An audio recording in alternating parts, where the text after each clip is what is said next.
Hi, Ralph. I'm just wondering about Danny Ings. Is he fit to be part of the squad ahead of Brighton? And if so, what kind of a boost is that to you?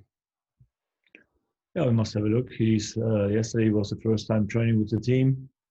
Looks good. We must have a look how his body reacts to the training, and then we can say more. But it looked good yesterday. Yes.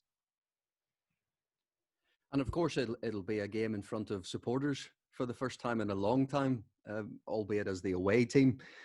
Just your thoughts on that, and do you see? I mean, I think the away teams have had a good time of it. I think the stats show. What would you think this will sort of help to help the home team a little bit more? I don't know. It was a good record last season where we played with supporters, so for us it doesn't make a difference. But yeah, would be a new situation, I think, having fans back in the stadium. But yeah, 2,000, I think, are not that many that you don't you cannot coach from outside or something. So yeah, it would be a good, interesting situation, new situation, and yeah, happy that they are allowed to come back. Just a final one for me. Bednarkas signed a new contract. Obviously, I was just wondering if you could talk a little bit about him and how he has progressed under your time as manager. Yeah, I must say that he was, from the first moment when I was here, a very important centre back for me and for my game, because he brings a few habits, a few qualities that are definitely good for my game. He's very professional. He is open-minded. He likes to learn new things, and I think he's in the absolutely right place in the moment where he can work on his potential, and that he has a lot of potential. I think we all know he's still a young player for us, and a perfect role model, I think, for what we want to do here. When I see his development, every part of his game, I mean, this is the next signal for people. They think that something is growing here, and these players are invited to stay, and if they want to, yeah, they're welcome. Thanks, Ralph. Thank you. Thank you. Thanks, Paul. We will go to Rebecca at PLP.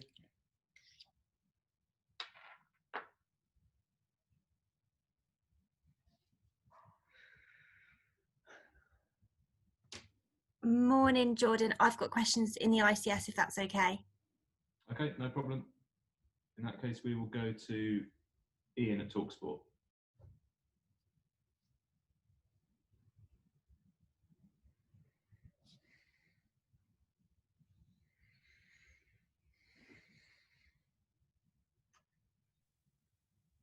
Hi, Ralph. Hello. How are you? I'm okay, thank you.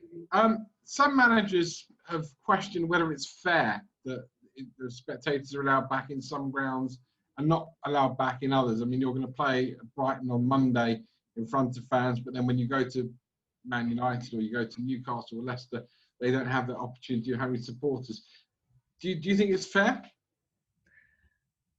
I don't know. It's not unfair, to be honest. 2,000 supporters, to be honest. When they make the difference, yes, okay.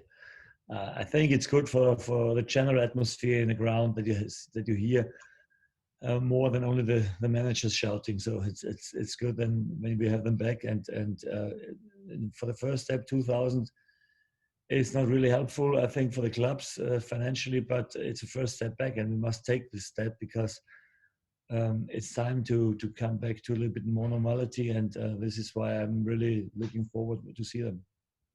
So you're slightly disappointed it's only 2,000. I mean, if I think of St Mary's, it's a brand new stadium, probably easily could hold half capacity completely safely. Are you saying that then it's maybe coming back with too few fans? I don't want to make these decisions, to be honest, and I'm glad that I don't have to, because we are still in a very, very, I want to say dangerous time, but a very, very critical situation all over Europe. And I accept every step they take to keep the numbers down, the infection numbers are down, and as long as we don't have any vaccine, it looks now good that it's coming, then I think this is the best way you can do it. You must be careful. You must take the decisions. Nobody wants to take the decisions. If you do it, then it's always a little bit risk although I don't see the biggest risk in the stadium, but you never know. When people are not disciplined, then it's always a risk. And the reason why we must be sometimes a little bit more strict with the rules is because not everybody is taking care of it. And that's the reason why we all have to take this baggage, and not only the guys, they are not disciplined. And last one from me. Managers always tell me at the beginning of a season, they wait till there's 10 games before they look at the table and start to really assess how their season is panning out. Have you reassessed where Southampton's season is going to pan out after what has been an excellent start? When I would have done it last season after 10 games, it would not be a good result, I think. This year it looks better. Let us do, I always say when I have played once against every team, then you know how strong the league is. Then you can say maybe we played against every team one time, and then it's for me a good message to say, okay, for the first half of the season we have been that strong, and now let's have a look what we can manage in the second half of the season. I always give the message that it's not so interesting to look on the table and to see where you are, and it's more interesting to look on your game and what works and what doesn't, and always look that the details are right. If you make some different or not perfect messages to the players, then I think it can immediately go in a completely different direction. And this is the reason why it is so we have to be so careful what you say and how you manage it. And this is where I'm concentrating a little bit more. Good luck on Monday, Ralph. Thank you. Thanks a lot. Thank you. Okay, we'll go to Adam Blackmore at Radio Solent.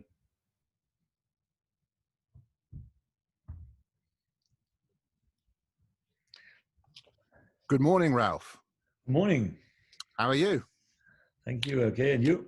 I'm all right, thank you. But that's not my first question, so I hope I get 3 more. Do you know what? Tomorrow is your 2nd anniversary since deciding to come to Southampton. And it's been quite a 2-year ride, shall we say. How do you assess where you are now? How much have you enjoyed it?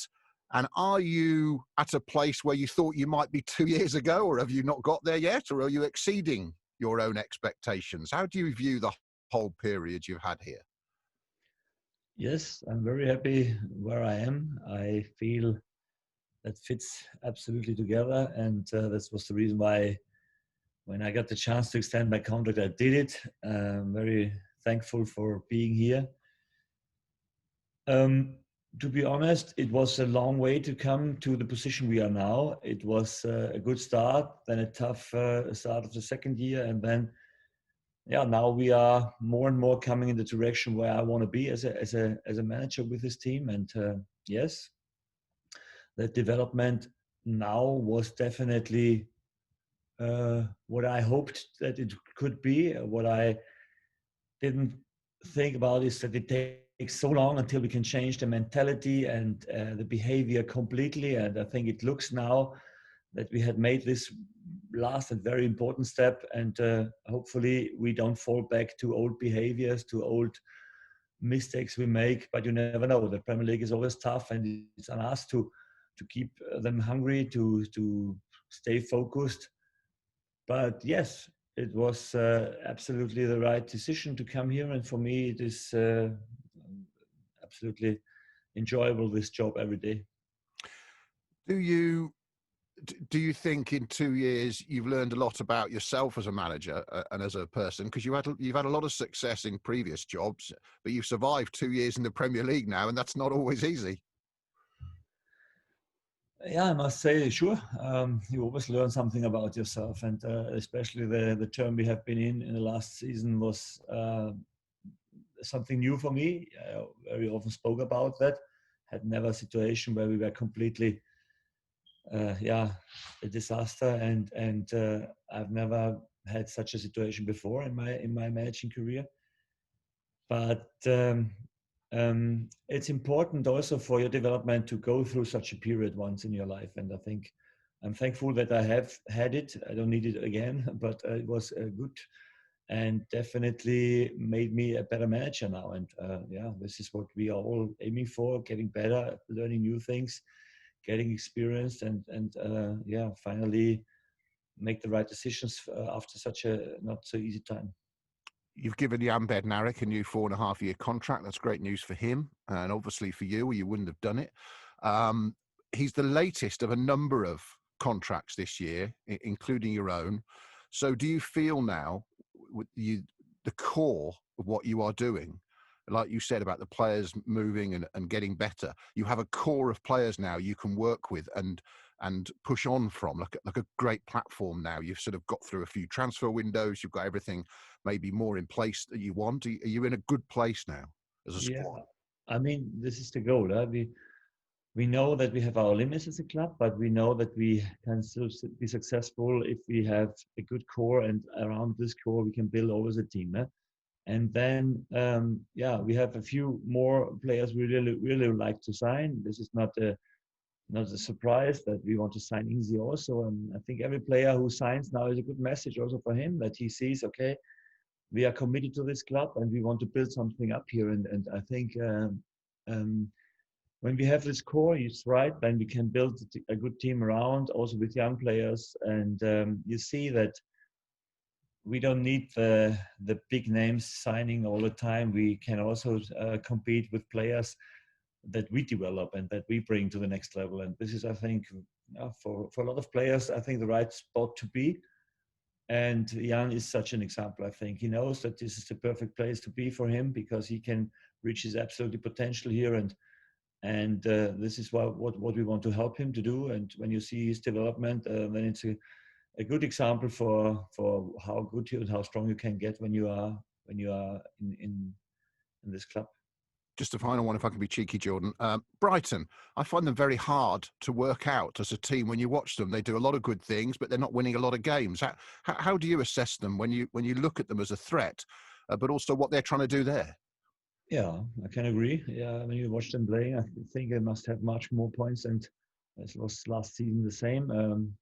And yeah, it's a really tough opponent to play against. And they do a good job there. So always tough to go there and to win games. We have a good record there since I'm here, but there are no guarantees. So we have to go there and give another time the best we have, and then hopefully it's enough for taking points. Thank you for your time. Good luck Monday. Thank you. Hi, Ralph. Hello.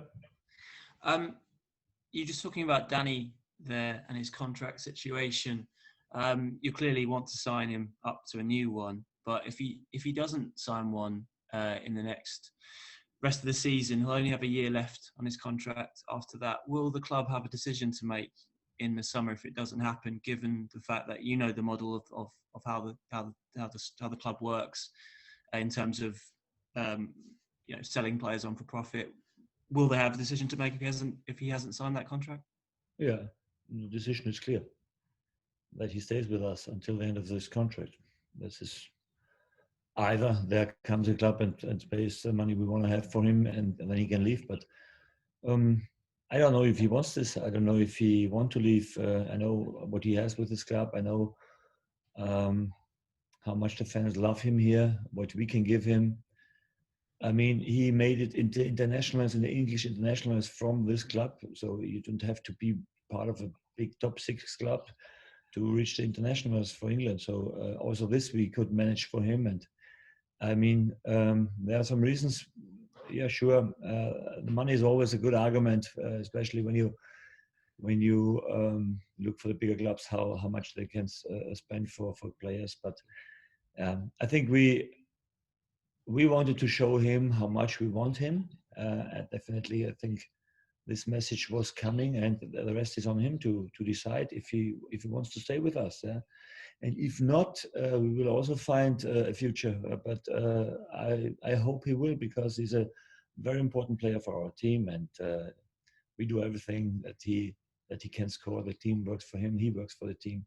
So it's a good relationship, and it's for me a very important signal that I see that more and more players want to sign here, and more players want to stay with us.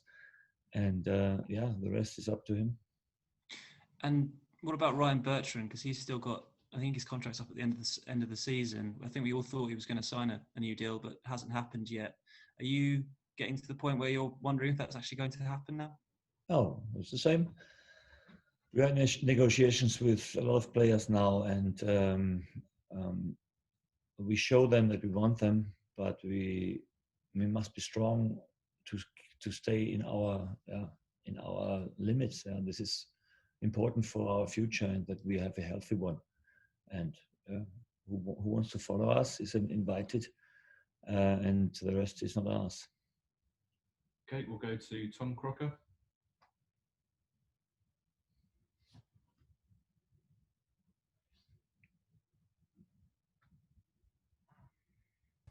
Morning, Ralph. Good morning. Morning. I just wanted to take you to an incident from last week, Arsenal Wolves game, when Raul Jimenez obviously had that bad head injury and David Luiz played on. I wondered if, as a manager, if you think you should be allowed an extra sub for head injuries and concussions and things like that, because that's been talked about quite a lot this week. Yeah, I know this topic, and I spoke last week about it. I was also a striker and made a lot of headers in my career, and yes, was also not happy that I knew that some cells in my mind will die maybe because of every header. I think we must protect especially the younger players, and this is what I think the discussion is about.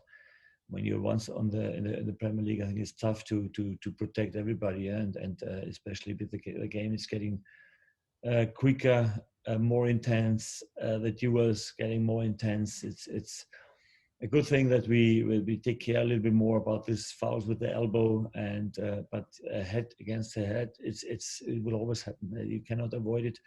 You can speak about wearing helmets or something, but I think it is difficult in the game. So tough. But sport is not always healthy. I know there are some other sports around there where you have also a big risk of getting injured. And yeah, I think we must be critical with what we can do, but the final solution cannot be that we stop heading. So then the game is not the same like it is now. How tough is it as a manager, though? Because I'm sure players always want to stay on, they always want to play, but sometimes it's probably not best for them, and you maybe don't want to make a sub, but I guess sometimes you just have to do that for whatever the medics tell you, I suppose. Yeah, absolutely. I mean, this is a topic that I was discussing very often with my medical group, that players, you have to protect them because they will never go step off the pitch, and that's the reason why you have to take the decision. And yeah, we had also last season a situation where a player wanted to play, and because of the protocol we went through, it was clear that he had a concussion, and then he was an important player for me, and I really wanted him to play, but the doctor said no, and then I had to accept it, and the player has to accept it, and because he has the responsibility for it. Okay, we'll go to Tom Hopkinson.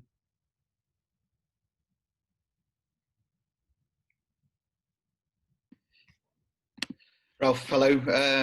With the fact there are 2,000 supporters allowed in the stadium on Monday, I just wanted to go back to when the last time was you played in front of such a crowd. You obviously hear a lot of what's being said. And can you remember perhaps the worst experience you've ever had, and the worst experience of things you've ever heard from a crowd?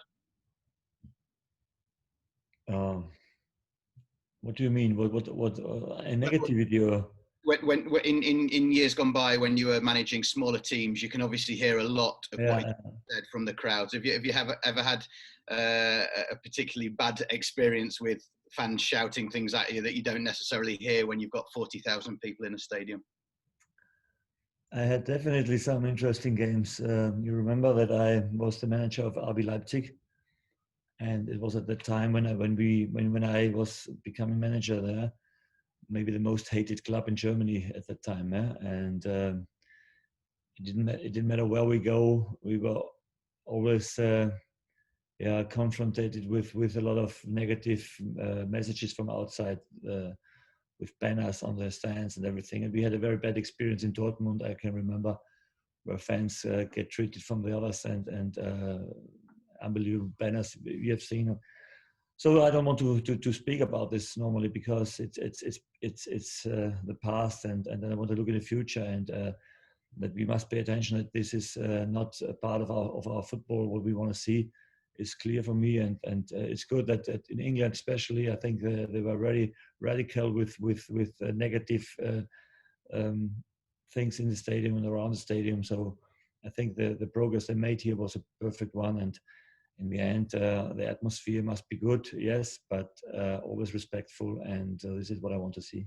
Yeah, lovely. And can I just ask about your relationship with Pascal Gross? I know he's someone that previously you spoke to a lot. Do you still speak to him a lot now? Have you spoken to him this week, or do you need to leave it till after the game?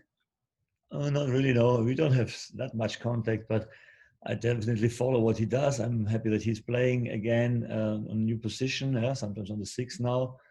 And he was the most important player for me when I was in Ingolstadt. He was part of the successful story we had there, and really was happy seeing how his progress and his development and the way he went here. It was a fantastic one, I think, a successful one. Very long part of the Premier League. I think when he was in the second league with me, nobody would think that he can do this, but yeah, he's a role model of what you can reach if you really want to, and he's mentally a very strong player, and I like to work with him. I think we had a very successful time together, and sure, both sometimes think back and enjoy what we have done there.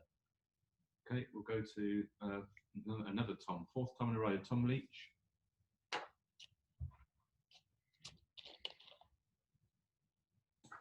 Hello, Ralph. You okay? Yeah, okay. We've not had a full injury update. We've heard about Danny Ings, but how's Nathan Redmond? And are there any other injury problems in the squad? No, Reddy is also coming back today, and let's have a look how he is. Gives me maybe a few more alternatives on the weekend.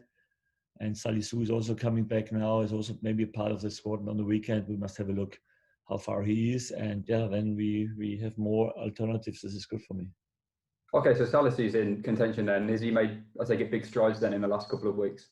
Yeah, definitely, and looks good now. And hopefully he's now he stays fit now and is available for the next games, because now it comes a very busy period and we need every player now. Okay, we'll go to Dan Sheldon.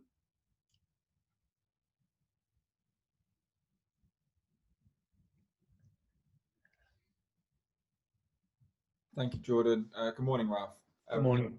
One player I'd like to talk about is Moussa Dembele. He's become a mainstay of your team over the last sort of few weeks. You know, his ball recoveries are up on last season. His aerial duels are up. He's involved in more goals now, and his own expected goals is up. What's been the big difference for him this season compared to last year? Yeah, I think he had again a difficult start because he was again not fit, again injured. I think this is the biggest problem we had with him all the time, that he was always injured, never a consistent time of developing.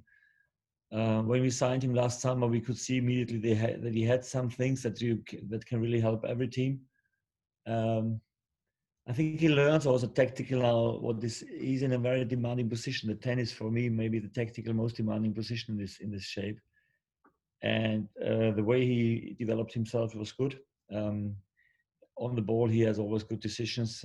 Sometimes a little bit sloppy, but overall, a better package now. And hopefully, he still develops his game, not leaning back and stays fit. From a coach's point of view, have you done anything specific to help him make those improvements? Yeah, a lot of videos, a lot of tactical work with him, and speaking a lot. I don't know if he always understands what we tell him, but the more often you do it, the bigger the chance. Okay, we'll go to Darren Lewis.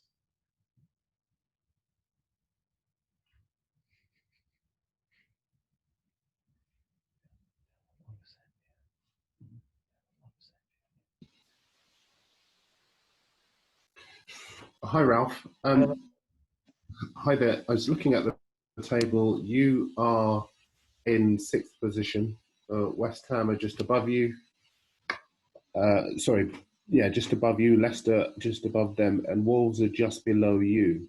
With so many big teams in transition this season, do you think there is an opportunity for a side to break into the top 4? The top 4. You know, a season is a long journey, and in such a long journey, it's not about a temporary success. The long-term success is important. For the long-term success, you need a big squad with quality and a high level of performance. When we outperform, we have a chance to win games. When they play normal games, the big six, then they still win the games. And in the end, this is the reason why they are always on the top of the table, because quality over such a long time definitely matters. And that's the reason why it is so difficult to stay there or to be at the end of the season in this position.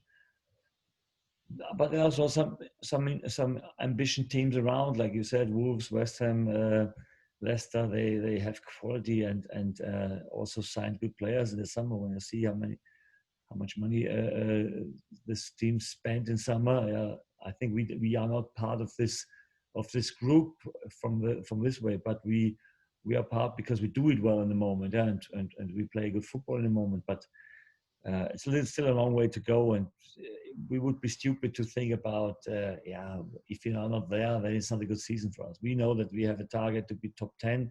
That would be realistic. We can do this. And it would be a massive progress to when we were coming, and the team is nearly the same. So when I come here, we were 17 or 16 in the table at the end of the season. So yeah, let's go this step by step. We go small steps, and in the end, we hope that we are as high as possible. And just one other question back to Danny Ings. Just to be clear, are you saying that regardless of what happens with his contract, we know he ran his contract down before at Burnley before he left. Are you saying that you would refuse to sign him no matter what?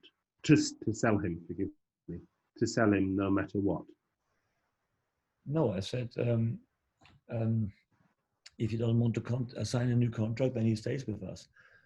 And I only sell him if there's an offer that we definitely cannot deny. But I don't see this. I mean, he's not 20 or 22 years old, and I think a top club, yes, as an alternative to take him. I think this is not what he wants to do. So and the rest we can also offer him. So I am still positive that he stays with us, and I don't think about anything else. He knows how much we want him. I think he feels comfortable here. He feels the atmosphere is fantastic to play good football. He enjoys playing with us. I don't see any reason why he shouldn't stay with us. Okay, we'll go to John West.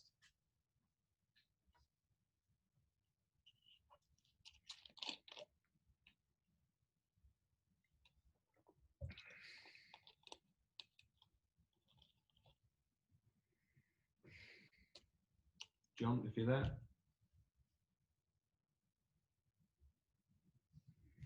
Sorry, mute button. Sorry about that. I was wondering if I could ask you about something you mentioned earlier on about the 2-year journey. You said you changed the players' mentality and behaviour.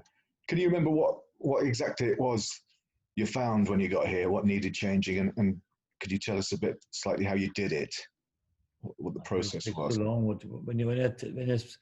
When I tell you everything what I've changed here, I think we are sitting here tomorrow also, and this is don't have so much time. I think it's normal that you try to implement all the behaviors you want to see. I think meanwhile everybody knows that we play a little bit different here. We are very ball oriented. We do a kind of pressing that was completely new for the players, and you could always see when you work on this, the habits were there. When you stop working on this, they were immediately falling back in older behaviors. And when you play for 3 years or more than 3 years against a relegation, then you're not used to have a 7 games unbeaten record, and this is something you have to create in the mentality of the players. And I think we have made this change, and hopefully we can do it more often now that we are unbeaten for a longer term, and this is what we are aiming for. And we try to develop every part of our game. You can see that we are on a good way. We're still that doesn't still mean that we win against the big teams every week, so it's not possible, I think, but we have a chance to do it. More we don't need, so we know what we can do. We know what we are what team we are, but we don't accept any limits, and we don't accept any. It's not possible, or this is not possible. Everything is possible if you want to work hard and if you want to put any effort in your game, every effort what you need. But the rest is about getting results and getting points and winning games.